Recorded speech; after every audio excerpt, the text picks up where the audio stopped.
What's up, fellow lords of gaming, and welcome back to another episode of The Good, the Bad, and the Ugly. I apologize for posting this video earlier and it being with no audio. I've recorded this video quite a few times at this point because I don't know realistically how to take the companion system, how much I'm leaning towards it being bad, how much I'm leaning towards it being good. But I am not looking at it as an ugly system. And let's get into talking about why. First and foremost, I want to address the methods of obtaining companions in this game. Right now, every player that is currently playing should be able to engage in the invasion mode and receive, at the very least, a 3-star companion from the Eternals crafting event at the end of this, the Eternals invasion. You're going to either obtain Icarus, Gilgamesh, Cersei, or Athena inside one of these boxes. Everybody should be able to obtain these 1600 seals in order to acquire this. That's the truth of the matter. Along with that, they are pretty much guaranteeing that every player will receive Athena at the very least for free. So you'll be able to attain Athena shards along the way of completing the Omega Pass this season. And if you want to top up, you can receive some more shards from her as well. So this is a good bonus. Along with Athena, you're also able to obtain Yondu for completing all 35 of the 7-day missions that for his 7-day mission reward, and you'll get a 1-star Yondu.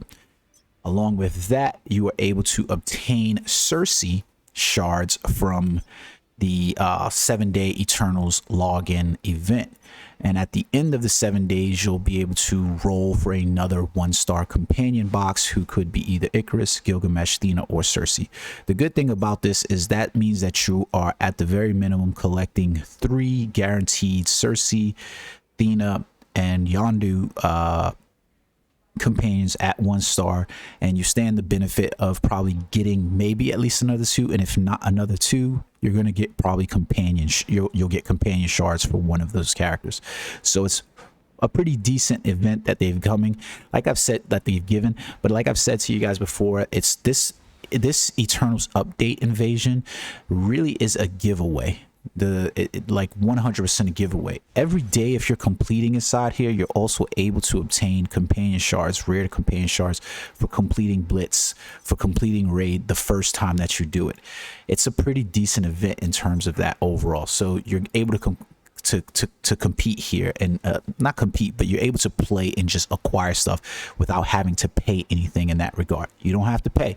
The other thing too is that companion shards, the companion XP cards, and the companion skill cards are obtained from most wanted and prime targets in the normal zone play for your daily operations for most wanted, and you can get them from the DZ. So that means that you could get potentially you have 14 attempts at basically getting, companion XP cards, and another 4 attempts at getting some rare shards from prime target rewards. So that's a pretty good deal there in and of itself. So you're receiving those shards.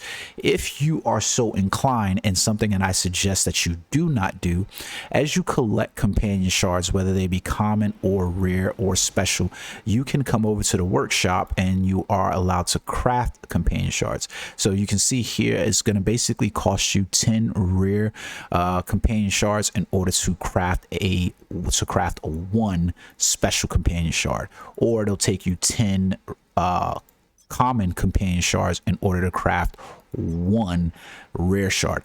I highly suggest that you do not do this. I was saying it in my stream before. Do not invest in this system. Just collect the shards and level up your characters. I'm going to get into why I'm saying that.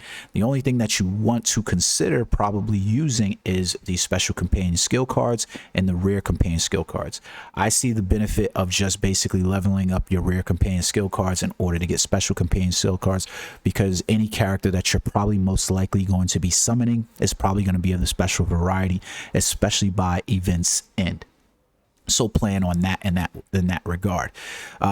So now let's talk about why I suggest that you do not invest in using your companion shards at the common and rare level to try to get special companion shards. Basically, the design of the system that Netmarble has introduced inside this game with the companion system is a Pokemon-esque system. It's a collect them all system, right?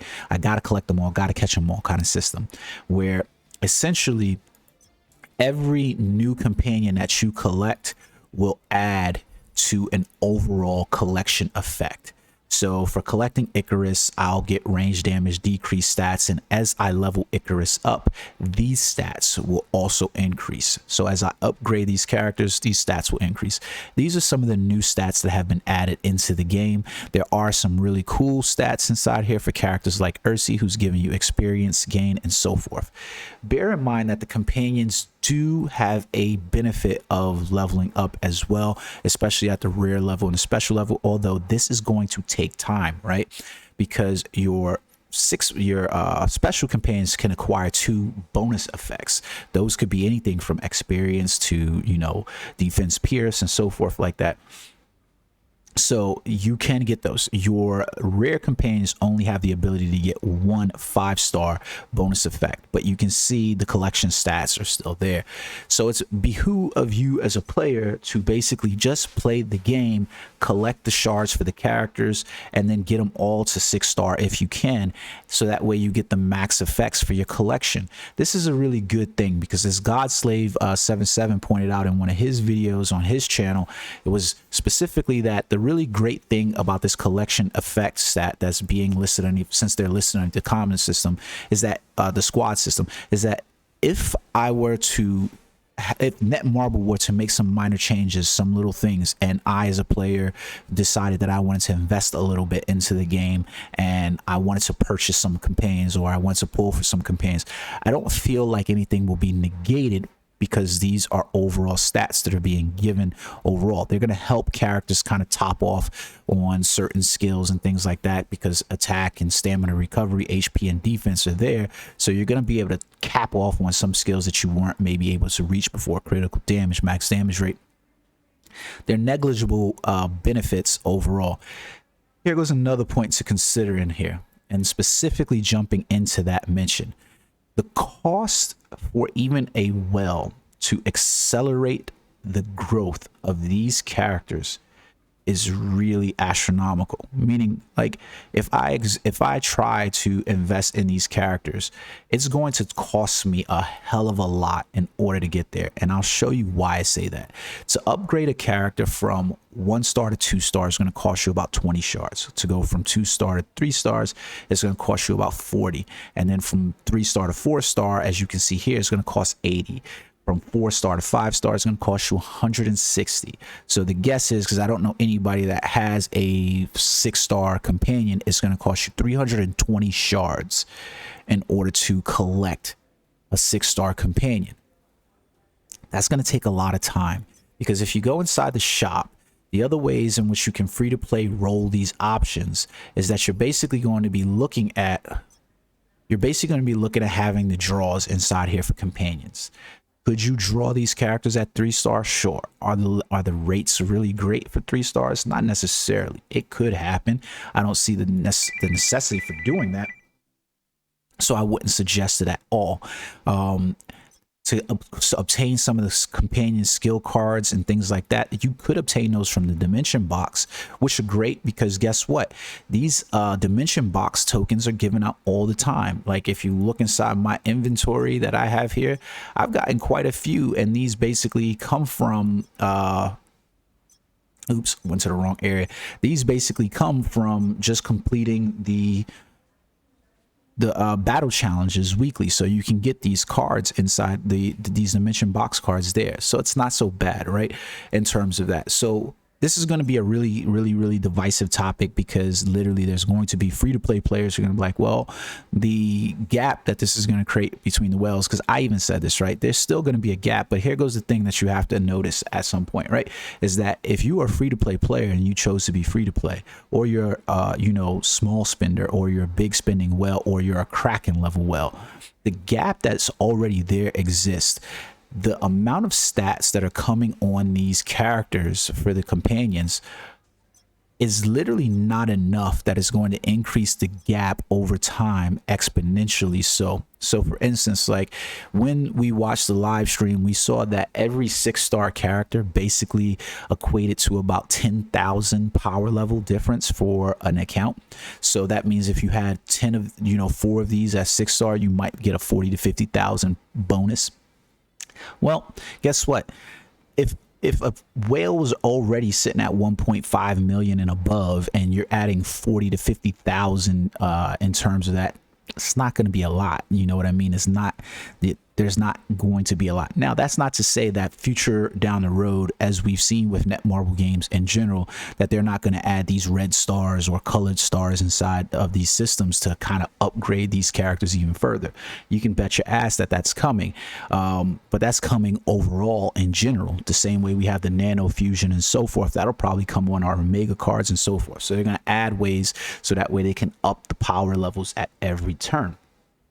But overall, the account collection is basically not enough that it's going to literally take it over the top, that these whales would still be competing against you and just knocking you out the park anyways.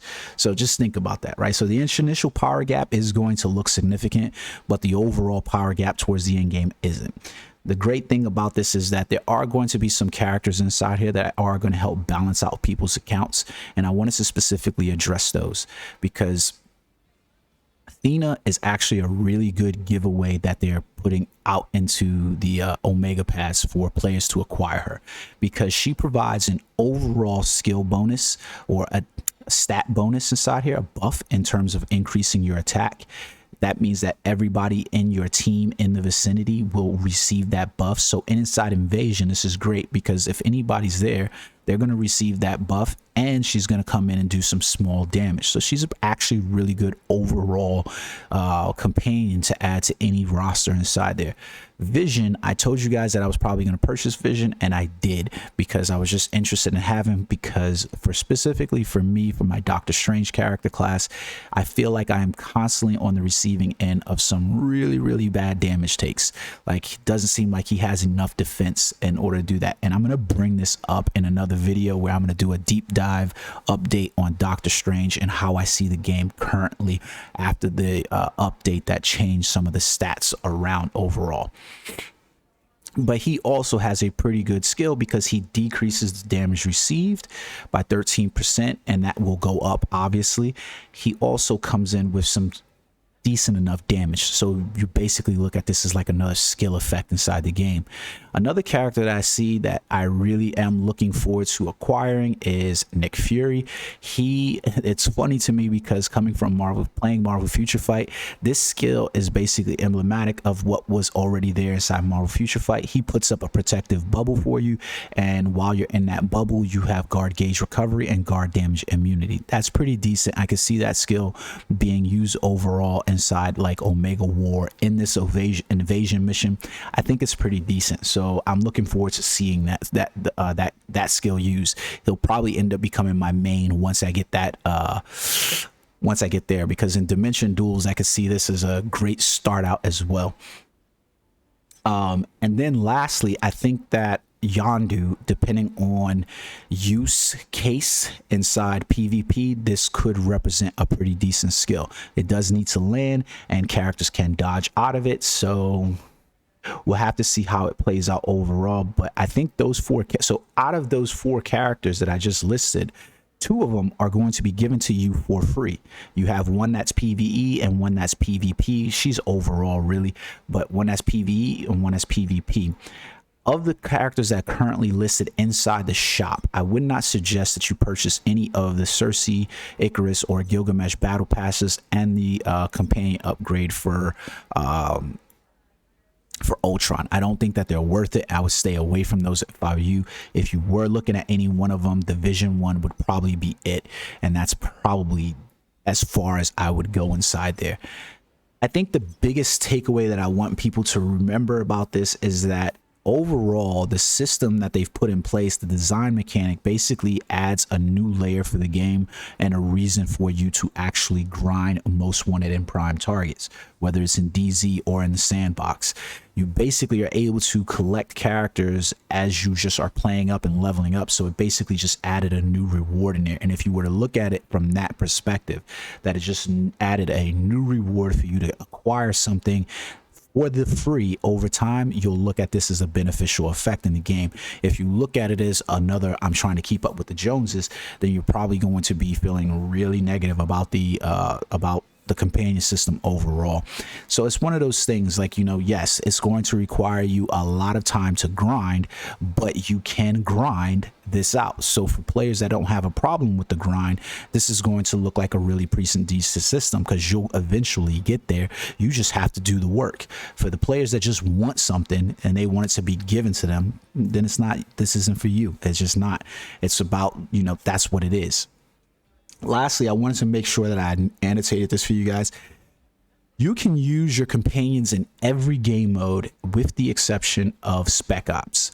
I'm not sure why they included this to be used in every single game mode except Spec Ops, because I feel like it was a lazy coding part. Like, there's no reason why they couldn't have baseline the stats of any companion used at you know, tier 3 basically, right? Or, you know, at rank 3, so that way it would give players an idea of how the companions worked inside the system. Like, say like you're a free-to-play player and you've only acquired a 1-star Cersei. Well, you can't use Cersei's skill for a summon effect until she gets to 3-star. If they were to baseline all companions the same way they baseline all skills and all stats for the characters inside Spec Ops, then this would have gave players an ability to see what those characters could be and how it could affect them overall. I think that would have been a good thing, but I could see how the balancing issue probably would affect the Spec Ops quite drastically, even though Spec Ops is, as Tay once said, dog water mode, and you know, it's not as fun as it sits now. It's just a mode that we kind of play just to get that chance at that regional box set. I hope you guys enjoyed the video. Again, I'm sorry that I posted it without any audio, and I hope this video meets your expectations. Please remember to like, subscribe, and look forward to future content, because I'm dying to make this content about Doctor Strange Deep Dive. It's just going to be really interesting for a lot of you players. So until next time, guys, peace.